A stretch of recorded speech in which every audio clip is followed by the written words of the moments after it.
В Душанбе прошла встреча с Аймуминой Ятимовой Камчибека Ташиева.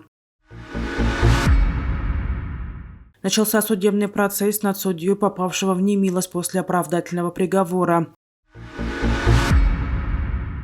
Узбекистан планирует переселить семьи, проживающих на границе с Кыргызстаном.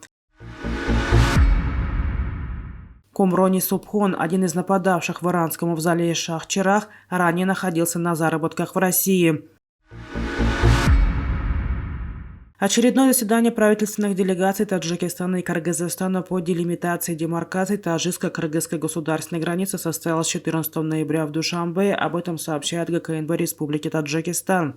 Встреча проходила под председательством главы Государственного комитета национальной безопасности Республики Таджикистан Аймумина Ятимова и зампредседателя Кабинета министров Кыргызской Республики, председателя Государственного комитета нацбезопасности Камчибека Ташиева. По итогам заседания подписан соответствующий протокол. Стороны договорились провести очередное заседание на территории Кыргызстана. Отмечается, что встреча прошла в дружественной атмосфере и в духе взаимопонимания. Другие подробности не сообщаются. В Верховном суде Таджикистана 14 ноября начался судебный процесс по делу Рустама Саида Ахмадзода, бывшего судьи суда Бабаджон-Гафуровского района Сагдийской области. Судья попал в немилость после вынесения оправдательного приговора и освобождения обвиняемого из зала суда. Рустам Саид Ахмадзода обвиняется в превышении служебных полномочий и заведомо ложном доносе о преступлении, незаконном вынесении приговора и мошенничестве. Рустам Саид Ахмадзода и его близкие отвергают все обвинения. 43-летний Рустам Саид Ахмадзода, судья суда Бабаджон-Гафуровского района Сагдийской области, был задержан 29 июня в Душанбе. Спустя неделю после ареста судьи президент Таджикистана Эмомали Рахмон подписал указ, в котором говорилось, что Саид Ахмадзода освобождается от должности за совершение поступка, порочащего честь и достоинство судьи. Узбекистан планирует переселить около 130 семей, проживающих на границе с Кыргызстаном. Об этом на заседании Законодательной палаты Олей Маджлиса 14 ноября сообщил премьер-министр страны Абдулла Арипов.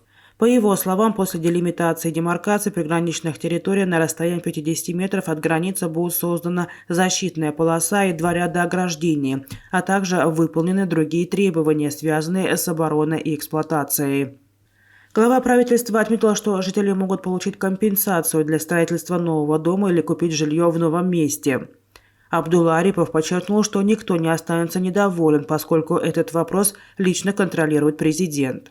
В понедельник депутаты приняли законы о ратификации договора между Узбекистаном и Кыргызстаном об отдельных участках границы, в том числе и закон и о совместном управлении водными ресурсами Кемпирабадского водохранилища.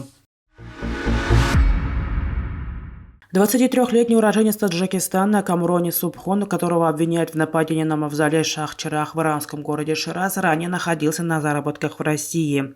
Когда и каким образом Комрони Субхон оказался в Иране, неизвестно.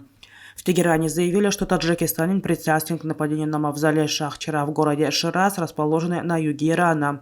Власти сообщили, что жертвами атаки стали 13 человек, 27 получили ранения. Власти Таджикистана информацию о причастности Комрони Субхона к нападению не комментируют.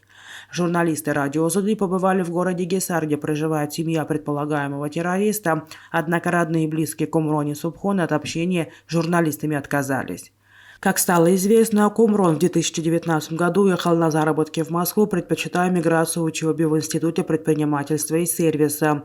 До августа нынешнего года он находился в постоянном контакте со своими близкими родственниками.